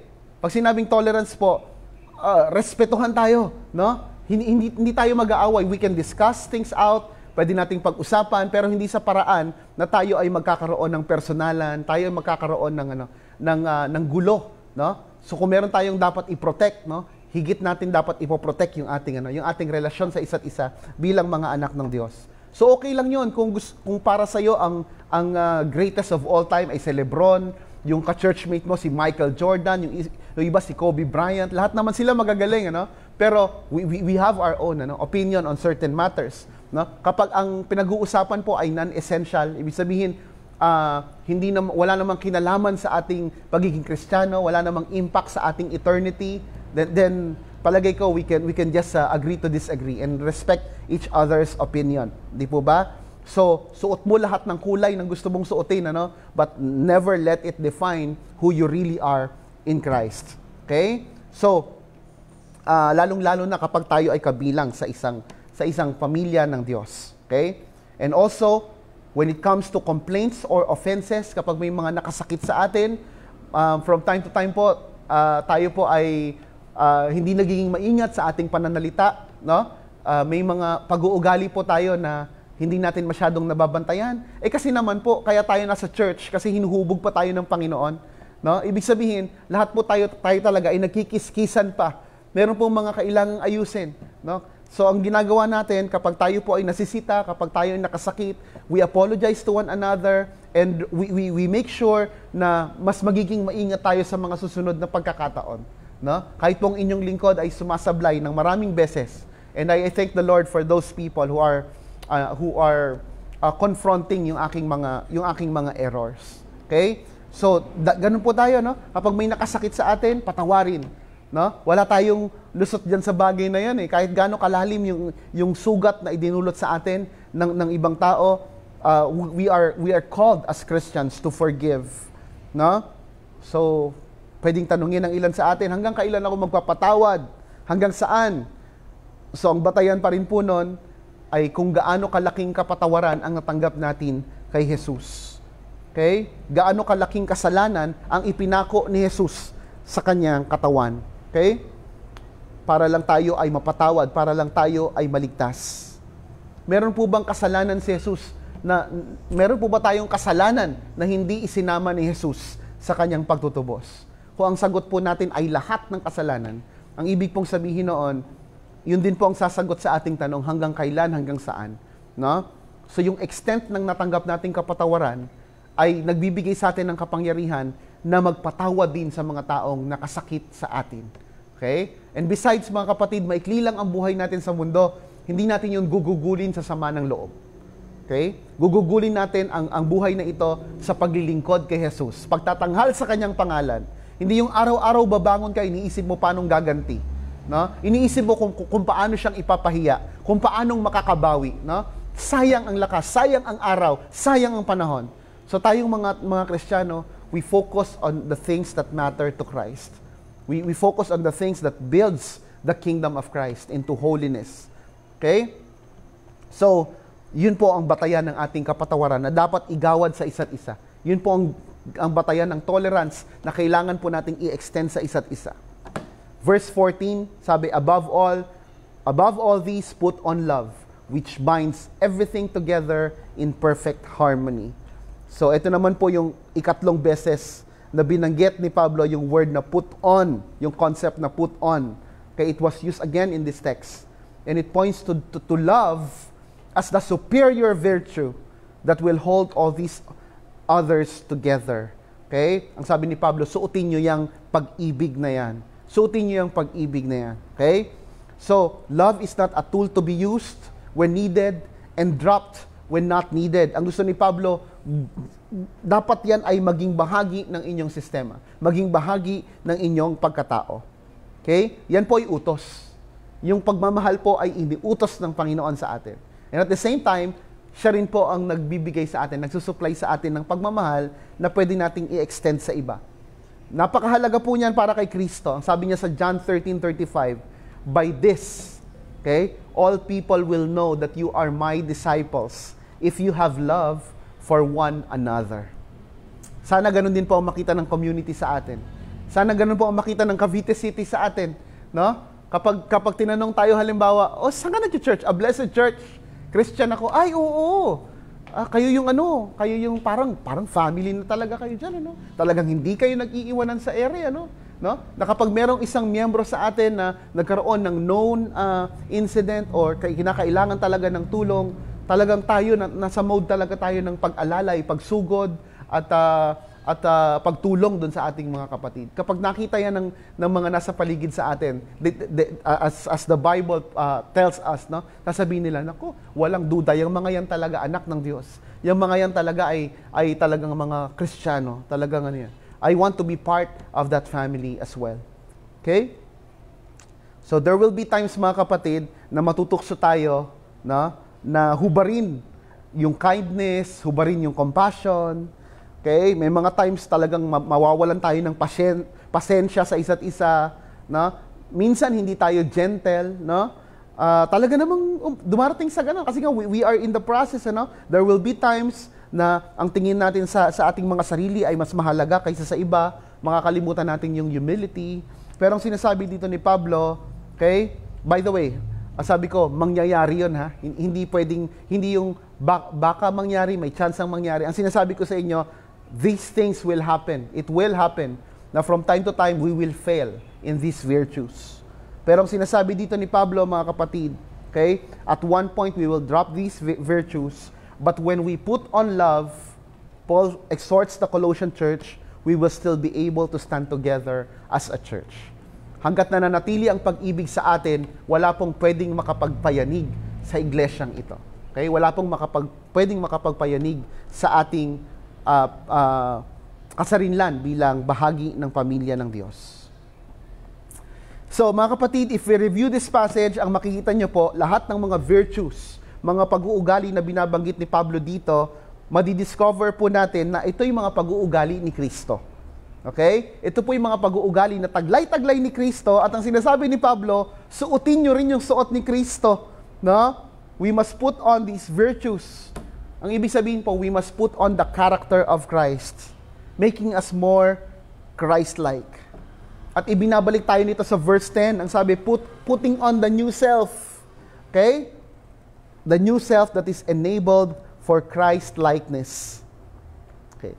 At tayo pong mga magulang, makaka-relate tayo dito eh. Bigyan ko po kayo ng illustration dito sa ating pagwawakas. Kapag po sinilang po yung ating mga anak, okay? Whether son or daughter, saya-saya natin, ano? Wow! Talaga namang walang ibang bagay na mahalaga kaysa sa kanya, di po ba? Talaga namang yaman ng buhay kapag nakita mo ang iyong anak. Okay? Siya ang pinakamahalaga, aalagaan, ayaw mong padapuan sa lamok. Hindi po ba? Okay? That baby becomes the most precious thing in the world. Makita mo, they're so innocent, they're so peaceful, di ba? Talaga, bait-bait ng anak ko. So, ang palugit na hanggang 2 years old. Okay? Magsisimula na silang mangulit, magsisimula na silang magtanong ng mga out of this world questions na maaaring hindi natin napaghandaan. Di po ba? Magsisimula na silang magkalat. Di po ba? Ganyan ang mangyayari, ano? So, tapos habang tumatagal, habang sila po ay lumalaki, yung mga tao sa paligid natin na po, nanonotice na nila, napapansin na nila yung similarity sa atin, no? Either sasabihin, ay, nakuha mo yung mata. Ay, ikaw nakuha mo yung ilong. Di po ba? So ngayon, yung mga magulang minsan nag-aaway-away kung sinong kamuka. Di po ba? Pero ang reality, meron silang resemblance sa kanilang mga magulang. Yun ang mapapansin natin, ano? Either the father's eyes, the mother's nose, yung mga ganong klaseng bagay. At habang sila po ay lumalaki, okay, the more they become like their parents. Pero kung iisipin po mga kapatid, hindi pa rin sila katulad ng kanilang mga magulang totally. Bakit po? Yes, they are like their parents, but they are not strong like dad. Or they are not as wise as their moms. Yan po ang katotohanan. Okay? Pero maghihintay lang tayo ng kaunting panahon. Ano? That will happen. But at a certain point, they don't know what their parents know. Marami silang hindi alam na alam ng kanilang mga magulang. Hindi po ba? And they can act like their parents, no? Pero hindi sa lahat ng bagay. May mga pag-uugali sila na unique sa kanila at hindi pwedeng ikumpara sa kakayahan ng kanilang mga magulang. Okay? So kapag sila nasaktan, iiyak lang sila, di po ba? Sisigaw lang sila sa sakit. Okay? They will have tantrums. So, sa paanong paraan po sila lumalago? Anong ginagawa natin sa mga ganong kaparaanan? Sa ganong proseso? Ganong mga experiences ng ating mga anak? They begin to develop when they are raised well. So, nandoon tayo bilang mga magulang para sila ay alalayan, they're being raised well, we educate them, we train them, and then we build a close relationship with them, di po ba? We spend time together with them. Tapos habang nangyayari yung prosesong yan, mga kapatid, unti-unti nilang napipick up yung prinsipyo ng kanilang parents. Yung pag-uugali ng kanilang parents, yung mga paniniwala ng kanilang parents, no? Even yung kanilang mga pag-uugali, di po ba? Yung kanilang mga paninindigan na kukuha ng mga anak yan, no? So, ganun po ang nangyayari as we begin to educate them, to train them, and to spend time with them. Hindi po ba? So, hopefully ang nakukuha ng mga anak natin ay yung mga hindi lang mga mannerism, kundi yung ating mga magagandang pag-uugali na maaaring ipamana sa kanila. So basically mga kapatid, that's the growth process. Nung tayo po ay naging mananampalataya ni Kristo, when we become Christians, we were born again as new creatures. We were born of God, born into the image of Christ. Tapos ano po nangyari? Our spiritual growth process begins. Tayo po ay nagsimula ng prosesong paglago. Okay? We will one day fully become like Jesus Christ as we see Him more clearly. Habang tayo po ay nag-aaral ng salita ng Diyos at habang palapit po tayo doon sa nakatakdang panahon na babalik si Kristo, no? Tayo po ay unti-unting nagiging kawangis niya. Yun po ay guarantee. Kasi po yung pagiging kamuka ni Kristo ay pangarap po ng Diyos Ama sa atin. He wants us to be like His beloved Son, Jesus Christ. Okay? So, habang hindi pa po nangyayari yung bagay na yon, ang sinasabi po sa atin ni Pablo, we put on consistently that Christian character na napag-aaralan natin patungkol kay Kristo. Okay? We are to put on the virtues that identify us with Jesus Christ. Okay? So, iba-iba po tayo ng paglago, mga kapatid. Iba-iba po tayo ng paglagong espiritual. Merong mabilis, merong mabagal. Pero ang tatandaan po natin, meron po tayong isang destination. Okay? Lahat po tayo ay magiging kawangis ni Kristo.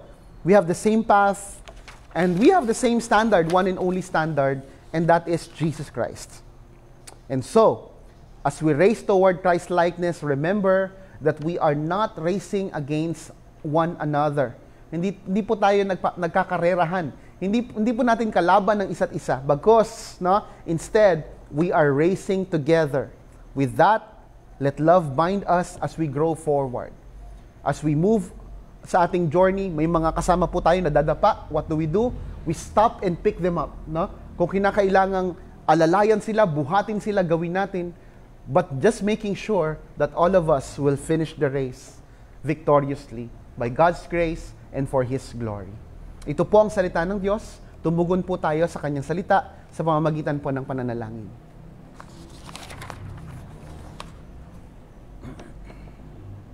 Lord, we thank you, Lord, for this word. We praise you, we honor you, Lord God. We thank you for your mercy. Salamat po, Panginoon, sa transformation na ipinaranas niyo sa amin. Thank you, Lord God, for letting us wear new clothes, Lord God. Thank you for our new nature, new identity, new virtues. Salamat, Panginoon, Lord, dahil lahat ng ito ay hindi namin nakuha sa aming mga sarili. These are the things that we do not have originally on our own, Lord. We do not possess originally. But Lord, we have been granted these gifts. Kami, Panginoon, ay biniyayaan mo, Lord God, ng ganitong proseso, Panginoon, upang unti-unti maging kawangis mo. Lord, nawa itong aming pakahilingin sa aming buhay. Higit, Panginoon, sa mga material things na pwede naming makamtan sa daigdig na ito, Lord. Sana, Lord, sa bawat araw, Panginoon, pinaplano, ninanais, pinapanalangin, at ginagawa po namin ng lahat ng aming magagawa, Panginoon, upang alagaan ang aming mga spiritual life, Lord God. Nang sa gayon, makita ng mga tao sa paligid namin, Lord God, ang kapangyarihan na bumabalot sa amin. We thank you, Lord God, because the empowerment comes from you. We thank you, Lord God, because we know we cannot transform ourselves, Lord God, na ang pagbabago ay nagmumula sa iyo, Lord. And as part of our sanctification, Lord, give us the continual desire, Lord God, to want to be transformed into your likeness. Salamat po, Panginoon, sa iyong salita. Pagpalain mo, Panginoon, ang iyong mga anak, Panginoon. Patuloy, ingatan sila, Panginoon, at katagpuin sa panahon ng kanilang mga pangangailangan. Purihin ka, dakilang Diyos. Ito ang aming samot dalangin sa pangalan ni Jesus. Amen.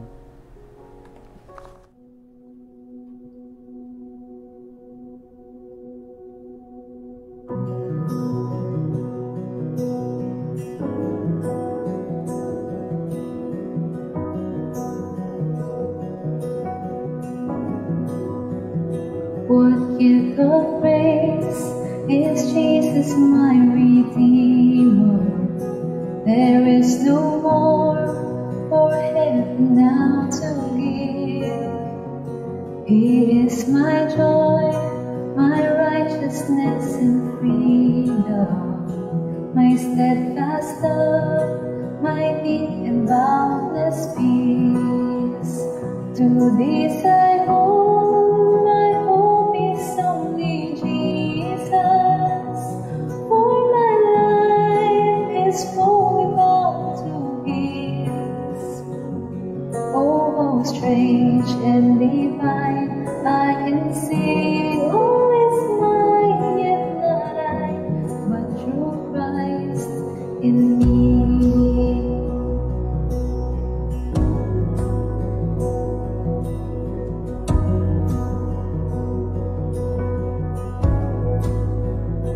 Tonight is dark, but I am not forsaken, for by my side the Savior He will stay.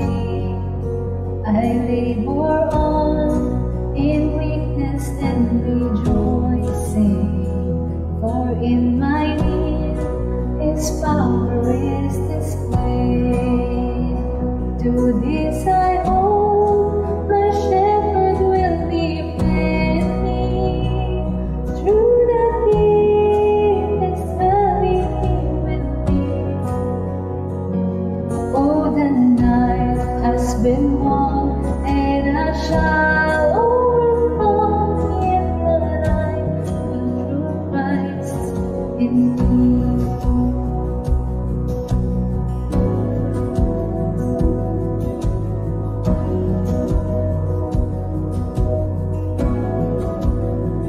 No fate I dread, I know I am forgiven. The future sure, the price it has been paid. For Jesus bled and suffered for my pardon, and He was raised to overthrow the grave.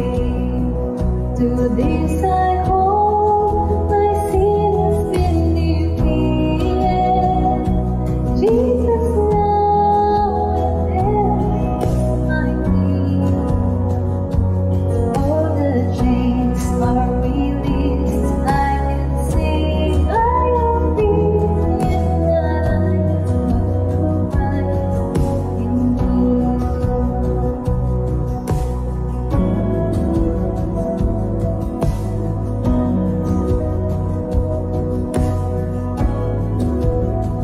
With every breath, I long to follow Jesus, for He has said that He will bring me home. And day by day, I know He will renew me, until I stand with joy before the throne. To this I hold, my hope is only Jesus. All the glory ever comes to Him. When the race is complete, and my life shall repeat, yet not I, but Christ in me. This I hold, my hope is only Jesus. All the glory ever comes to Him. When the race is complete, and my life shall repeat, yet not I, but through Christ in me. It's complete, till my life shall repeat, yet not I, but through Christ in me.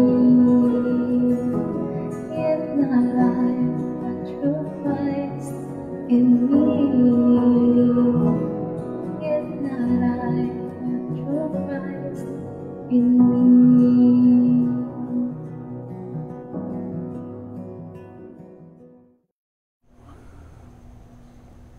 Mga kapatid, itaas po natin ang ating mga kamay bilang pagtanggap ng basbas na nagmumula lamang po sa ating Diyos.